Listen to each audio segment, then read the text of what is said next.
வணக்கங்க. நான் உங்க தனசேகர். டி அப்டேட்ஸ்க்கு உங்களை மறுபடியும் வரவேற்கிறேன். அண்டர்ஸ்டாண்டிங் ஹிந்தி வித் தனா அப்படின்ற ஒரு சீரிஸ் நம்ம பார்த்துட்டு இருக்கோம். இதில் நம்மளோட ஸ்போக்கன் ஹிந்தியை மட்டும் ஃபோக்கஸ் பண்ணி நம்ம ஒன்று ஒன்றா தெரிஞ்சிட்டு இருக்கோம். ஓகே. ஸோ ஸ்போக்கன் ஹிந்தியில் நம்ம நிறைய கேட்டகரிஸில் ஒன்று ஒன்றா பார்த்துட்ருக்கோம். அந்த மாதிரியான ஒரு கேட்டகரிஸில் நம்ம ரொம்ப நெருக்கமாக இருக்கக்கூடிய சில வார்த்தைகளை நம்ம பார்க்கணும். அதுதான் நம்மளோட ரிலேஷன்ஸ், உறவுகள். உறவுகளில் நிறைய கேட்டகரிஸ் ஆஃப் உறவுகள் இருக்காங்க. First layer category, second layer category. அதாவது நம்மளை சுற்றி நம்ம வீட்டுக்குள்ளேயே இருக்கிற உறவுகள் முதல் கட்ட உறவுகள். அதை தாண்டி அடுத்த லேயரில் இருக்கிறவங்க ரெண்டாவது கட்ட உறவுகள். இந்த மாதிரியான கேட்டகரியில் இப்போ நம்ம பார்க்க போகிறது முதல் கட்ட உறவுகள். அப்பா, அம்மா, தாத்தா, பாட்டி, அண்ணன், தம்பி. ஸோ இவங்களெல்லாம் நம்ம எப்படி ஹிந்தியில் கூப்பிடுவோம் அப்படின்றத பார்த்துக்கலாம். ஏன்னா இவங்களை நம்ம அடிக்கடி பார்ப்போம். அடிக்கடி கூப்பிடும்போது நம்ம அந்த வார்த்தைகளை அடிக்கடி பயன்படுத்துறதுக்கான வாய்ப்புகள் நிறைய உண்டு. அதே மாதிரி நம்ம அவங்கள இந்த மாதிரி கூப்பிடும்போது அவங்க என்கரேஜ் பண்ணுவாங்க. என்கரேஜ் பண்ணும்போது நமக்குள்ள மோட்டிவேஷன் அதிகமாகும். உங்கள் அப்பாவையோ அம்மாவையோ நீங்கள் ஹிந்தியில் கூப்பிடும்போது கண்டிப்பாக அவங்க வந்து ஐயா என்னவோ சொல்லுது பாரு அப்படின்லாம் சொல்ல மாட்டாங்க. கண்டிப்பாக வந்து அவங்க சந்தோஷப்படுவாங்க. அந்த சந்தோஷத்தில் உங்களுக்கு மோட்டிவேஷன் அதிகமாகும். நீங்கள் இன்னும் நிறைய வார்த்தைகள் கற்றுக்கிறதுக்கு தூண்டும். ஸோ இப்போ ஒரு 13 பிரைமரி ரிலேஷன்ஷிப்பை நம்ம பார்க்கலாம். சரிங்களா? முதல்ல உறவுகள் அப்படின்னு வரும்போது ஃபஸ்ட்டாக வர்றது அப்பா, அம்மா, இவங்க தான். ஸோ அந்த வகையில் முதல்ல நம்ம பார்க்க போகிறது ஃபாதர், அப்பா. சரிங்களா? அப்போது ஒரு ஃபாதர் அப்படின்ற வார்த்தைக்கு ஹிந்தியில் எப்படி சொல்லுவாங்க அப்படின்னா பிதா. நல்லா கேட்டுக்கோங்க, பிதா. பிதா அப்படின்னா ஃபாதர். அப்போ இது என்ன பிதாஜி? பிதாஜின்னா ஒன்றும் இல்லை, நம்மளோட அப்பாவே நம்ம மரியாதையாக பாசமாக உரிமையோட ஒரு வார்த்தையை கூப்பிடுவோம் இல்லையா, அதுக்கு தான் பிதாஜி அப்படின்னு சொல்லுவோம். இன்னும் நம்மளுக்கு புரிஞ்சுக்கிறதுக்கு ஈஸியாக இருக்கணும் அப்படின்றதுக்காக நான் ஒரு உதாரணம் சொல்கிறேன். இப்போ ஃபாதர் அப்படின்னா பிதா. டேடின்னு ஒரு வார்த்தை இருக்குல்ல, ஃபாதருக்கும் டேடிக்கும் உள்ள என்ன வித்தியாசமோ அதுதான் பிதாக்கும் பிதாஜிக்கும் உள்ள வித்தியாசம். ஃபாதர் அப்படின்னா அப்பா, அப்போ டேடி அப்படின்னா அதே அப்பா தான், ஆனால் நம்ம உரிமையோட பாசத்தோட ஒரு ஒரு உணர்வோட கூப்பிட்றோம்ல, அந்த வார்த்தை தான் பிதாஜி அப்படின்னு சொல்லுவோம். ஒரு மரியாதையாக பாசமாக உரிமையோட பிதாஜி அப்படின்னு சொல்லுவோம். ஓகே. நெக்ஸ்ட் வர்றது மதர். மதர் ஹிந்தியில் என்ன சொல்லுவோம்?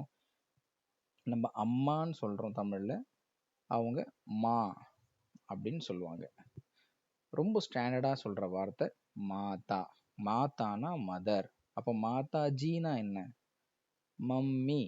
அப்போ மதருக்கும் மம்மிக்கும் உள்ள வித்தியாசம் என்னவோ அதுதான் மாதாக்கும் மாதாஜிக்கும் உள்ள வித்தியாசம். சரிங்களா? அப்போ மாதா அப்படின்னா இவங்க எங்கள் அம்மா அப்படின்னு நம்ம சொல்கிறோம்ல, அவங்க அந்த மாதிரியான வார்த்தைகளுக்கு மா அப்படின்னு சொல்லுவாங்க. பட் ரொம்ப ஸ்டாண்டர்டான வார்த்தைகள் மாதா, மாதாஜி.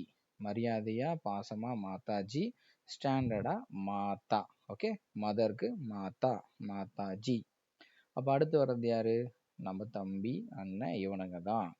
அப்போது பிரதர், நம்ம இதில் அண்ணன், தம்பி அந்த மாதிரிலாம் இருக்குல்ல, அதே மாதிரி பிரதர் அப்படின்ற வார்த்தைக்கு ஹிந்தியில் பாய். இங்கே பாயின்னு வரும். தயவுசெய்து இதை பார்த்து படித்து இப்போ அப்படியே ப்ரொனவுன்ஸ் பண்ணாதீங்க. நீங்கள் இதை நான் இங்கே வர வேர்ட்ஸை வந்து நீங்கள் ரெஃபரன்ஸாக வச்சுக்கோங்க. ஆனால் என்னுடைய ப்ரொனவுன்சியேஷனை மட்டும் நீங்கள் நல்லா கூர்ந்து வாய்ஸில் கவனிக்கணும். ஏன்னா ஹிந்தி வந்து ஸ்போக்கனில் ப்ரொனவுன்சியேஷன் தான் ரொம்ப முக்கியம். நீங்கள் வந்து வெர்பலி படிச்சிங்க அப்படின்னா அது வந்து நல்லாயிருக்கும், அவன் ஈஸியாக கண்டுபிடிச்சிருவான். நீங்கள் வந்து தமிழ்நாட்டுக்காரன் தானடா அப்படின்னு சொல்லி ஈஸியாக அவன் கண்டுபிடிச்சிருவான். ஏன்னா அந்த கலோக்கியெல்லாம் வரக்கூடிய கான்வர்சேஷன் ப்ரொனவுன்சியேஷன்லாம் வேறு மாதிரி இருக்கும். அப்போ பாயி, பிரதருக்கு பா, பா. சரிங்களா? பாயி. நல்லா ஒரு அழுத்தமாக பா அப்படின்னு சொல்லணும். பாயி. சரிங்களா? பிரதருக்கு பாயி. சரி, ஓகே. அப்போது நம்ம வீட்லேயே 2 3 அண்ணன் தம்பிங்க இருப்பானுங்க. அதில் ஒருத்தன் பெரியவனாக இருப்பான், அவனுக்கு கீழே நடுப்பையன், சின்ன பையன். எங்கள் கிராம பக்கம் டேய் சின்ன பையா அப்படின்னுவாங்க, டே நடுப்பையனே அப்படின்னுவாங்க, டே பெரியவனே அப்படின்னுவாங்க. அப்போ அந்த பெரியவன் இவனுங்களை எப்படி சொல்லுவான் அதை நம்ம பார்ப்போம். இப்போ ஒரு அண்ணன் இருக்கான்னு வச்சுக்கோங்களேன், பெரியவன் இருக்கான், அவனோட சின்ன தம்பி எப்படி சொல்லுவான்? யங்கர் பிரதர் அப்படின்னா சோட்டா பாய். சோட்டா அப்படின்னா எல்லாருக்கும் தெரியும், சின்ன. அப்போது சின்ன தம்பி எப்படி சொல்லுவாங்கன்னா சோட்டா பாயி. பாயி. மறுபடியும் நோட் பண்ணிக்கோங்க, பாயி கிடையாது, பாயி. சோட்டா பாயி. சரி, அப்போ அவனோட நடு தம்பி, இவனுக்கு அடுத்த ஒருத்தன் இருக்கான்ல, அவனை எப்படி சொல்லுவாங்க அப்படின்னு பார்த்தீங்கன்னா, எல்டர் பிரதருக்கு படா பாயி. சரிங்களா? சோட்டா பாயினா சின்ன தம்பி, படா பாயினா பெரிய தம்பி. அப்போ அண்ணன் ஒருத்தன் இருக்கான்ல, அவனை என்ன சொல்லுவாங்க அப்படின்னா பையா. அதை நான் இங்கே மென்ஷன் பண்ண மறந்துட்டேன், பட் நீங்கள் வாய்ஸில் ஞாபகம் வச்சுக்கோங்க. அவனை பையா அப்படின்னு நம்ம பாசமாக கூப்பிடுவோம். சரிங்களா? நெக்ஸ்ட் சிஸ்டர், அக்கா, தங்கச்சி, இவங்க எல்லாரும் சிஸ்டர் கேட்டகரியில் வராங்க. சரிங்களா? அப்போது இவங்களை ஹிந்தியில் என்ன டேர்ம் வச்சு சொல்லுவாங்க அப்படின்னா பெஹன். பஹன் வராது, பஹான்னு தமிழில் வந்திருக்கு. அது என்னால் கரெக்டாக அதை எழுத முடியல, பட் நீங்கள் வாய்ஸை ஞாபகம் வச்சுக்கோங்க. பெஹன், பெ பெ பெ பெ பே ஆஃப் பெங்கால், அது ஞாபகம் வச்சுக்கோங்க. பெ பெஹன், பேஹென் அப்படின்னு இங்கிலீஷில் கூட ஞாபகம் வச்சுக்கோங்க. BAYHEN, பேஹென் அப்படின்னு கூட நீங்கள் எழுதிக்கோங்க. பஹன். சரிங்களா? சிஸ்டர் அப்படின்னா பெஹன். ஓகே. அப்போது யங்கர் சிஸ்டர், சின்ன தங்கச்சி அப்படின்னா இங்கே சோட்டா பெஹன். இங்கே நான் தப்பு பண்ணிட்டேன். சோட்டா வந்து பசங்க சொல்கிறது, வாடா போடா அப்படின்னு நம்ம சொல்கிற மாதிரி சோட்டா. அப்போது வாடி போடி அப்படின்னு நம்ம சொல்கிறோம் இல்லையா, அந்த மாதிரி சோட்டி. சரிங்களா? ஃபெமினிசம் அப்படின்னு நம்ம பேசுகிறோம் அப்படின்னா இங்கே வந்து சோட்டி, படி அப்படி அந்த டி அப்படின்னு வரும். சரிங்களா? வாடி போடி அப்படி ஞாபகம் வச்சுக்கோங்க. ஸோ இங்கே யங்கர் சிஸ்டர் அப்படின்னா சோட்டி பெஹன், சோட்டா கிடையாது, சோட்டி பெஹன். சரிங்களா? அடுத்து எல்டர் சிஸ்டர், பெரிய தங்கச்சி அப்படின்னா அதுக்கு வந்து படி பெஹன். இங்கே கரெக்டாக எழுதிட்டேன், அங்கே சோட்டியே நான் கொஞ்சம் கவனம் குறைவாக விட்டுட்டேன். சரிங்களா? ஸோ எல்டர் சிஸ்டர் அப்படின்னா சோட்டி பெஹன். அப்போ அக்காவுக்கு என்ன சொல்லுவோம்? தீதி. அண்ணாக்கு பையா, அக்காவுக்கு தீதி. Okay, right. நெக்ஸ்ட் வர்றது ஹஸ்பண்ட்.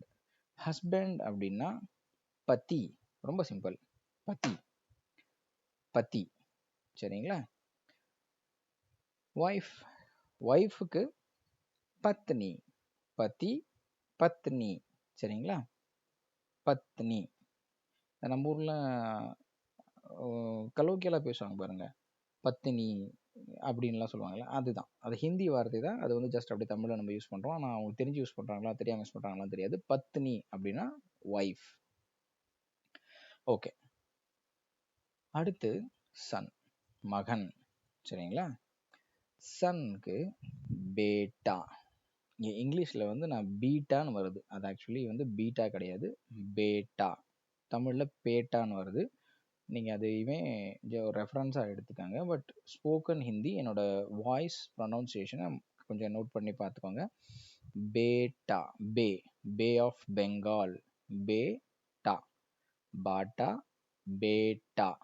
சரிங்களா? பே, பே ஆஃப் பெங்கால், பேட்டா, பேட்டா. ஓகே. நெக்ஸ்ட் டாட்டர், மகள்.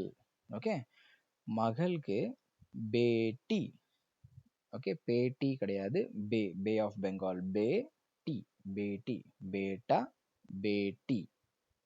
ஓகே. அடுத்து ரொம்ப முக்கியமான வருவாங்க, மெட்டர்னல் கிராண்ட் ஃபாதர். ரொம்ப பிடிச்ச, எல்லாருக்கும் பிடிச்சது உறவுகள், தாத்தா பாட்டி. அப்போ மெட்டர்னல் கிராண்ட் ஃபாதர் யார்? அவரு தாய் வழி தாத்தா, நம்மளுடைய அம்மாவுடைய அப்பா தான் மெட்டர்னல் கிராண்ட் ஃபாதர்னு சொல்லுவாங்க. அவங்கள ஹிந்தியில் நானா. சரிங்களா? நானா. தெலுங்குல நானானா அப்பாவை குறிக்கும் இல்லையா, ஸோ அதை கூட நீங்கள் ரெஃபரன்ஸாக வச்சுக்கோங்க. ஹிந்தியை பொறுத்த வரைக்கும் தாய் வழி தாத்தா, அவரை வந்து நம்ம நானா அப்படின்னு சொல்லுவோம். ஓகே. அப்போ தந்தை வழி தாத்தா, பெட்டர்னல் கிராண்ட் ஃபாதர். தந்தை வழி தாத்தாவை தாதா. இந்த ஹிந்தி நம்ம நம்ம நீ என்ன பெரிய தாதாவா அப்படின்லாம் கேட்குறாங்கல்ல, அதுக்கான ஆக்சுவல் அர்த்தம் வந்து தாத்தா. சில பேர் வந்து அதை பெருமையாக நினச்சிக்கிறாங்க, மன்னிச்சுங்க. ஓகே. தாதா, தாதா அப்படின்னா தந்தை வழி தாத்தா. ஓகே. இப்போ தாய் வழி தாத்தாவை பார்த்தாச்சு, தந்தை வழி தாத்தாவையும் பார்த்தாச்சு. பாட்டியை பார்த்துருவோமா? தாய் வழி பாட்டி, மெட்டர்னல் கிராண்ட் மதர். தாய் வழி பாட்டியை நம்ம என்ன சொல்லுவோம்னா நானா. ஓகே. அப்போ தந்தை வழி பாட்டின்னு ஒருத்தங்க, அவங்கள என்ன சொல்லுவோம்? தாதி. ஓகே, தாதி. ஒரு சின்ன ரீகால் பண்ணிடுவோமா?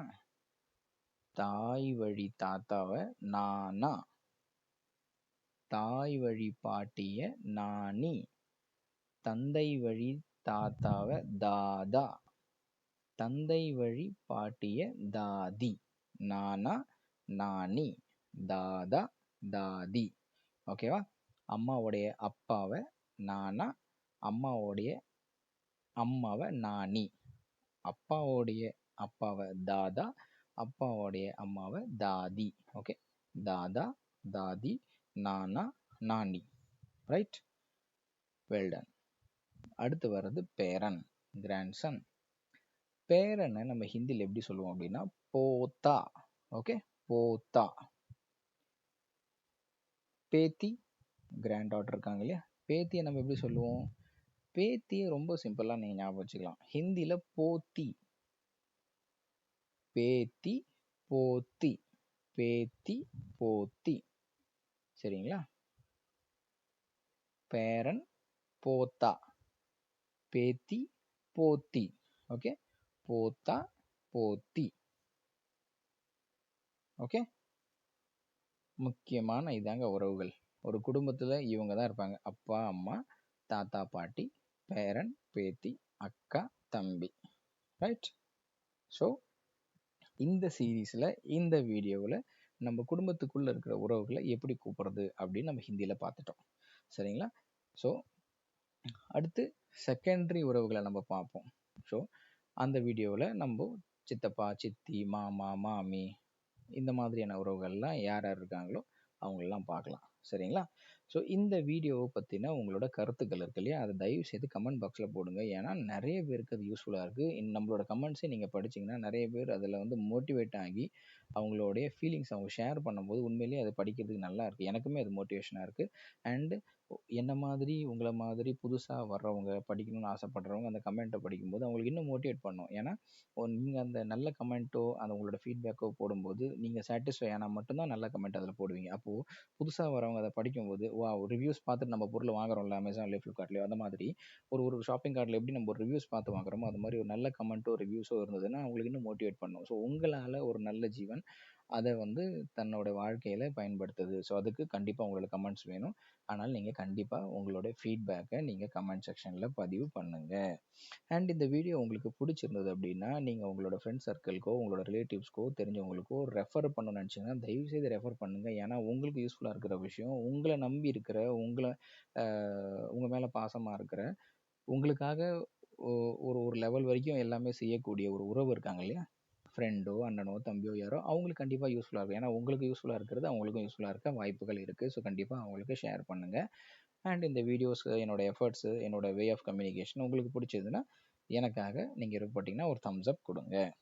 ஓகே, ஸோ இந்த வீடியோஸ் நான் நிறைய போட்டுகிட்டே இருக்கேன். அந்த மாதிரியான வீடியோஸ்லாம் வந்து உங்களுக்கு கண்டிப்பாக யூடியூபு அனுப்பிட்டே இருக்கும். ஆனால் நம்ம வேலையில் மிஸ் பண்ணிவிடுவோம். அப்போது யூடியூப் உங்களுக்கு நான் போடுற வீடியோ எல்லாத்தையும் அனுப்பணும் அப்படின்னா நீங்கள் கண்டிப்பாக ஒரு சப்ஸ்கிரைபராக இருந்தீங்க அப்படின்னா உங்களுக்கு அது ஆட்டோமேட்டடாக உங்களுக்கு அது தெரிவிச்சிடும்.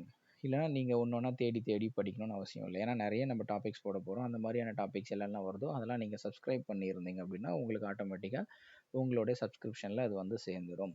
அதே மாதிரி நீங்கள் நோட்டிஃபிகேஷன் வேணும் அப்படின்னு பார்த்தீங்கன்னா அந்த பெல் பட்டன் ஒன்று இருக்கு இல்லையா, அதை கிளிக் பண்ணி ஆல்னு ஆப்ஷன் கொடுத்துட்டிங்கன்னா நம்ம சேனலில் வரக்கூடிய எல்லா வீடியோஸும் எப்போ வருதோ உடனே உங்களுக்கு ஒரு சின்ன நோட்டிஃபிகேஷனாக வந்துடும். நீங்கள் ஃப்ரீயாக இருக்கும்போது அதை பார்த்து தெரிஞ்சுக்கலாம். அதுக்கு நீங்கள் சப்ஸ்கிரைப் பண்ணியிருந்தால் அது அந்த ஃபெசிலிட்டியும் உங்களுக்கு கிடைச்சிடும். இது ஆல்ரெடி உங்களுக்கு எல்லாருக்கும் தெரிஞ்சிருக்கும். எல்லா யூடியூபரும் அதான் சொல்லுவாங்க: கமெண்ட் பண்ணுங்கள், லைக் பண்ணுங்கள், ஷேர் பண்ணுங்கள், சப்ஸ்கிரைப் பண்ணுங்கள். பட் அதுக்கான காரணத்தை நான் உங்களுக்கு சொல்லிட்டேன். உங்களுக்கு பிடிச்சா நீங்கள் அதெல்லாம் பண்ணலாம். அன்டில் தென், நான் உங்கள் தனசேகர் சைனிங் ஆஃப். உங்கள் எல்லாரையும் அடுத்த ஒரு நல்ல வீடியோவோட மீட் பண்ணுறேன். Thank you so much. God bless you. Stay blessed, stay happy, and tata, bye bye.